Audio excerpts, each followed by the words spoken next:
ನಮಸ್ಕಾರ ಸ್ನೇಹಿತರೆ, welcome back to Dakshayini Banjara ಚಾನಲ್ಗೆ. ಇವತ್ತೇನಪ್ಪ ತೋರಿಸ್ತಾ ಇದ್ದೀನಂದರೆ ತುಪ್ಪನ ಯಾವ ರೀತಿ ಮಾಡೋದಂಥೇಳಿ ನಿಮಗೂ ತಿಳಿಸೋಣ ಅಂಥೇಳಿ. ಕೆಲವರಿಗೆ ತುಪ್ಪ ಮಾಡೋಕ್ಕೆ ಬರೋದಿಲ್ವಲ್ವ, ಅವರು ಈ ಥರ ನೋಡಿ ಕಲಿತಾರೆ ಅಂಥೇಳಿ ನಾನು ತುಪ್ಪನ ತೋರಿಸ್ತಾ ಇದ್ದೀನಿ. ನೋಡಿ ಸ್ನೇಹಿತರೆ, ನಾನು ಇವಾಗ ಕೆನೆನ ಸೈಡಿಗೆ ತೆಗೆದು ಇಟ್ಕೊಳ್ತಾ ಇದ್ದೀನಿ. ಅಂದರೆ ನಾನು ಮೊಸರು ಮೇಲಿನ ಕೆನೆನ ತೆಗಿತಾ ಇದ್ದೀನಿ. ಇಲ್ಲ ನಾವು ಹಾಲು ಕಾಯಿಸಿದ ಮೇಲೆ ಹಾಲಿನ ಮೇಲಿನ ಕೆನೆ ಕೂಡ ತೆಗಿಬೋದು. ಇವಾಗ ನೋಡಿ, ನಾನು ಮೊಸರು ಮೇಲಿನ ಕೆನೆನ ತೆಗೆದು ಸೈಡಿಗೆ ಇಟ್ಕೊಳ್ತಾ ಇದ್ದೀನಿ. ದಿನಾಲೂ ಈ ಥರ ಒಂದು ಕೆನೆನ ಸೈಡಿಗೆ ತೆಗೆದು ನಾನು ಒಂದು ಫ್ರಿಜ್ಜಲ್ಲಿ ಒಂದು ಬಾಕ್ಸಲ್ಲಿ ಎತ್ತಿಟ್ಕೊಂಡಿದ್ದೀನಿ. ಅದೆಲ್ಲ ತುಂಬಿದ ನಂತರ ಒಂದು ವಾರ 15 ದಿನ ಆದಮೇಲೆ ಈ ಥರ ಒಂದು ಮಿಕ್ಸಿಲಿ ಕೆನೆನ ಹಾಕ್ಕೊಂಡು ಅದರಲ್ಲಿ ನೀರು ಹಾಕಿ ರುಬ್ಬಿ ಇಟ್ಕೊಳ್ತೀನಿ. ನೋಡಿ, ಒಂದು ಪಾತ್ರೆಯಲ್ಲಿ ಕೆನೆನ ಇಟ್ಕೊಂಡಿದ್ದೀನಿ. ನೋಡಿ, ಮಿಕ್ಸಿ ಜಾರಲ್ಲಿ ಹಾಕ್ಕೊಳ್ತಾ ಇದ್ದೀನಿ. ನೋಡಿ, ಮಿಕ್ಸಿ ಜಾರಿಗೆ ಹಾಕ್ಕೊಳ್ತಿದ್ದೀನಿ. ಮಿಕ್ಸಿ ಜಾರಿಗೆ ಸ್ವಲ್ಪನೇ ಹಾಕ್ಕೊಂಡು ಇದಕ್ಕೆ ಸ್ವಲ್ಪ ನೀರನ್ನು ಕೂಡ ಹಾಕ್ಕೊಳ್ಬೇಕು. ಹಾಗೆ ರುಬ್ಕೊಳ್ಬಾರ್ದು. ಸ್ವಲ್ಪ ನೀರನ್ನು ಹಾಕ್ಕೊಂಡು ಇದನ್ನು ರುಬ್ಕೊಳ್ಬೇಕು. ರುಬ್ಕೊಳ್ಳುವಾಗ ಒಂದು ಜಾಸ್ತಿ ಟೈಮ್ ತಗೊಳ್ಳಲ್ಲ, ಇದು ಬೇಗನೆ ಆಗಿಬಿಡುತ್ತೆ. 1-2 ಸಲ ಗಿರ್ ಅಂದ್ಬಿಟ್ರೆ ಆಯಿತು, ರುಬ್ಕೊಂಡ್ಬಿಡುತ್ತೆ. ಹಾಗೆ ನೋಡಿ, ನಾನೆಲ್ಲನೂ ರುಬ್ಕೊಂಡು ಈ ಥರ ಇಟ್ಕೊಳ್ತಿದ್ದಾರೆ ಅಮ್ಮ. ನಾನು ಮಾಡಿದ್ದೆಲ್ಲ ಫ್ರೆಂಡ್ಸ್, ಇದು ಅಮ್ಮ ಕೈಯಿಂದನೇ ಮಾಡಿಸಿದ್ದು. ನನಗೂ ಬರುತ್ತೆ, ಅಮ್ಮನೂ ಚೆನ್ನಾಗಿ ಮಾಡ್ತಾರೆ. ಹಾಗಾಗಿ ನೋಡಿ, ಎಲ್ಲ ಬೆಣ್ಣೆನ ಒಂದು ಪಾತ್ರೆಯಲ್ಲಿ ಹಾಕ್ಕೊಳ್ತಿದ್ದಾರೆ ಅಮ್ಮ ಸೈಡಿಗೆ. ಬಿಸಿಲುಗಾಲದಲ್ಲಿ ಬೆಣ್ಣೆ ಸ್ವಲ್ಪ ಮೆತ್ತಗೆ ಬರುತ್ತೆ ಫ್ರೆಂಡ್ಸ್, ಜಾಸ್ತಿ ಗಟ್ಟಿ ಬರಲ್ಲ. ಇನ್ನು ಚಳಿಗಾಲದಲ್ಲಿ ಚೆನ್ನಾಗಿ ಗಟ್ಟಿ ಇರುತ್ತೆ ಬೆಣ್ಣೆ, ಬಿಸಿಲುಗಾಲದಲ್ಲಿ ಅಷ್ಟು ಗಟ್ಟಿ ಬರಲ್ಲ ಬೆಣ್ಣೆ. ಈಗ ನೋಡಿ, ಬೆಣ್ಣೆನ ಎಲ್ಲನೂ ಸೈಡಿಗೆ ಎತ್ತಿಟ್ಕೊಂಡಿದ್ದಾರೆ ಒಂದು ಪಾತ್ರೆಯಲ್ಲಿ. ಈ ಬೆಣ್ಣೆನ ನಾವು ಕ್ಲೀನಾಗಿ ತೊಳ್ಕೊಬೇಕು ಫ್ರೆಂಡ್ಸ್, ನೀರು ಹಾಕ್ಕೊಂಡು. ನೋಡಿ, ನೀರು ಹಾಕ್ಕೊಂಡು ಅಮ್ಮ ಈ ಥರ ತೊಳಿತಿದ್ದಾರೆ. ಇದರೊಳಗಿಂದ ಮಜ್ಜಿಗೆ ಅಂಶ ಆಗಲಿ, ಹಾಲಿನ ಅಂಶ ಆಗಲಿ ಎಲ್ಲ ಹೊರಗೆ ಬರಬೇಕು. ಅದು ಹಾಗೇ ಇದ್ದರೆ ತುಪ್ಪ ಆಮೇಲೆ ಸ್ಮೆಲ್ ಬಂದುಬಿಡುತ್ತೆ ಬೇರೆ ಥರದಾಗಿ, ಭಾಳ ದಿನ ಉಳಿಯಲ್ಲ ತುಪ್ಪ. ಹಾಗಾಗಿ ಈ ಥರ ಕ್ಲೀನಾಗಿ ತೊಳ್ಕೊಬೇಕು. ಒಂದು 4-5 ಸಲ ಆದರೂ ತೊಳ್ಕೊಳ್ಬೇಕು ಫ್ರೆಂಡ್ಸ್, ನೀರು ಹಾಕ್ಕೊಂಡು.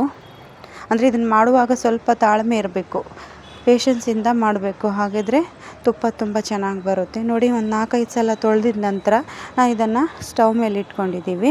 ಸ್ಟವ್ ಮೇಲೆ ಇಟ್ಮೇಲೆ ಸ್ಟವ್ ಕಡಿಮೆ ಉರಿ ಮಾಡ್ಕೋಬೇಕು, ಜಾಸ್ತಿ ಉರಿಲಿ ಇಟ್ಕೋಬಾರ್ದು. ಕಡಿಮೆ ಉರಿಲೇ ಇದನ್ನು ನಾವು ಬೇಯಿಸ್ಕೊಳ್ಬೇಕು. ತುಂಬ ಹೊತ್ತಾಗುತ್ತೆ, ಸ್ವಲ್ಪ ಟೈಮ್ ಹಿಡಿಯುತ್ತೆ ತುಪ್ಪ ಆಗೋಕ್ಕೆ.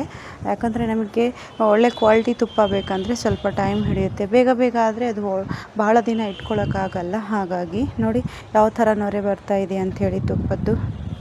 ಮನೆ ತುಂಬ ಅಂತೂ ಘಮ ಘಮ ಘಮ ಅಂತಿರುತ್ತೆ ಫ್ರೆಂಡ್ಸ್ ತುಪ್ಪ ಕಾಯಿಸ್ತಾ ಇದ್ದರೆ. ಈ ತುಪ್ಪದಲ್ಲಿ ಯಾವುದೇ ರೀತಿ ಕೆಮಿಕಲ್ ಆಗಲಿ ಏನು ಯೂಸ್ ಮಾಡಿಲ್ಲಲ್ವ. ಮನೆಯಲ್ಲೇ ಹಸು ಇದೆ, ಹಸು ಮತ್ತು ಎಮ್ಮೆ ಇದೆ. ಎಮ್ಮೆದು ಫ್ರೆಂಡ್ಸ್ ಇದು ಈ ತುಪ್ಪ. ಹಸುದಂದರೆ ಸ್ವಲ್ಪ ಯೆಲ್ಲೋ ಕಲರ್ ಬರುತ್ತೆ ತುಪ್ಪ. ಎಮ್ಮೆದು ಬೆಣ್ಣೆ ತೆಗೆದು ಈ ಥರ ತುಪ್ಪನ ಮಾಡ್ಕೊಳ್ತಾ ಇದ್ದೀವಿ. ತುಂಬಾ ಚೆನ್ನಾಗಿರುತ್ತೆ ಫ್ರೆಂಡ್ಸ್, ಎಮ್ಮೆ ತುಪ್ಪನೂ ಕೂಡ ತುಂಬ ಟೇಸ್ಟಿಯಾಗಿರುತ್ತೆ. ಸ್ವೀಟ್ಸ್ ಮಾಡೋಕ್ಕಾಗಲಿ ತಿನ್ನೋಕ್ಕಾಗಲಿ ತುಂಬಾ ರುಚಿಯಾಗಿರುತ್ತೆ ಫ್ರೆಂಡ್ಸ್.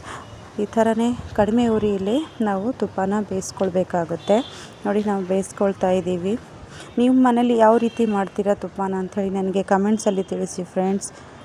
ನೋಡಿ, ತುಪ್ಪ ರೆಡಿ ಆಗ್ತಾ ಬರ್ತಿದೆ. ಮನೆ ತುಂಬಾ ಚೆನ್ನಾಗಿ ಸ್ಮೆಲ್ ಬರ್ತಾಯಿದೆ ಸ್ನೇಹಿತರೆ, ತುಂಬಾ ಚೆನ್ನಾಗಿದೆ ಸ್ಮೆಲ್ಲಂತೂ. ನೋಡಿ, ಈ ಸಮಯದಲ್ಲಿ ನಾನು 1 ಸ್ಪೂನು ಮೆಂತ್ಯ ಕಾಳನ್ನು ಹಾಕ್ಕೊಳ್ತಾ ಇದ್ದೀನಿ ತುಪ್ಪಕ್ಕೆ. ಮೆಂತ್ಯ ಕಾಳು ಹಾಕಿ ಒಂದು 30 ಸೆಕೆಂಡ್ ಆದಮೇಲೆ ನಾನು ಇದಕ್ಕೆ ಒಂದು ವೀಳ್ಯದೆಲೆನ ಇದಕ್ಕೆ ಹಾಕ್ಕೊಳ್ತಾ ಇದ್ದೀವಿ. ವೀಳ್ಯದೆಲೆಯಿಂದ ಫ್ಲೇವರ್ ಅಂತೂ ಸೂಪರಾಗಿರುತ್ತೆ ತುಪ್ಪದ್ದು. ಹಾಗಾಗಿ ಇದನ್ನು ನಾನು ಹಾಕ್ಕೊಳ್ತಾ ಇದ್ದೀನಿ. ಇದರಲ್ಲಿ ನಾವು ಯಾವುದೇ ರೀತಿಯಾಗಿ ಅರಿಶಿನ ಆಗಲಿ ಏನು ಮಿಕ್ಸ್ ಮಾಡಲ್ಲ ಫ್ರೆಂಡ್ಸ್. ನಾವು ಹಾಕೋದು ಮೆಂತ್ಯ ಮತ್ತು ಈ ವೀಳ್ಯದೆಲೆನ ಅಷ್ಟೇ ಹಾಕ್ಕೊಳ್ತಾ ಇದ್ದೀವಿ. ನೋಡಿ ಫ್ರೆಂಡ್ಸ್, ತುಪ್ಪ ರೆಡಿಯಾಗಿದೆ. ಯಾರೆಲ್ಲ ನನ್ನ ವೀಡಿಯೋಸ್ನ ನೋಡ್ತಿದ್ದೀರೋ ಲೈಕ್ ಮಾಡಿ, ಹಾಗೆ ಸಬ್ಸ್ಕ್ರೈಬ್ ಮಾಡ್ಕೊಳ್ಳಿ ಫ್ರೆಂಡ್ಸ್. ಹಾಗೆ ನೀವು ನಿಮ್ಮ ಮನೇಲಿ ಮಾಡಿಕೊಂಡು ತುಪ್ಪನ ಯಾವ ಥರ ಬಂದಿತ್ತು ಅಂಥೇಳಿ ನನಗೆ ಕಮೆಂಟ್ಸ್ ಮೂಲಕ ತಿಳಿಸಿ ಸ್ನೇಹಿತರೆ. ನೋಡಿ, ತುಪ್ಪ ರೆಡಿಯಾಗಿತ್ತು ಸ್ನೇಹಿತರೆ, ಸಖತ್ತಾಗಿರುತ್ತೆ ಸ್ನೇಹಿತರೆ, ತಿನ್ನೋಕ್ಕಂತೂ ಸೂಪರಾಗಿರುತ್ತೆ. ಅಡುಗೆ ರೂಮಿಗೆ ಹೋಗ್ತಾ ಇದ್ದೀವಂದರೆ ತುಪ್ಪ ಸ್ಮೆಲ್ ಬರ್ತಾ ಇರುತ್ತೆ ಸ್ನೇಹಿತರೆ, ಅಷ್ಟು ಚೆನ್ನಾಗಾಗಿರುತ್ತೆ. ಇದಕ್ಕೆ 1-2 ಚಿಟಿಕೆಯಷ್ಟು ನಾನು ಉಪ್ಪನ್ನು ಹಾಕ್ಕೊಂಡಿದ್ದೀನಿ.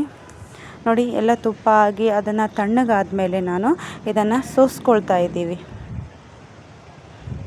ಸೋಸ್ಕೊಂಡು ಇದನ್ನು ನಾವು ಸ್ಟೋರೇಜ್ ಮಾಡ್ಕೊಳ್ತೀವಿ ಈ ಥರ ಒಂದು ಬಾಟಲಲ್ಲಿ.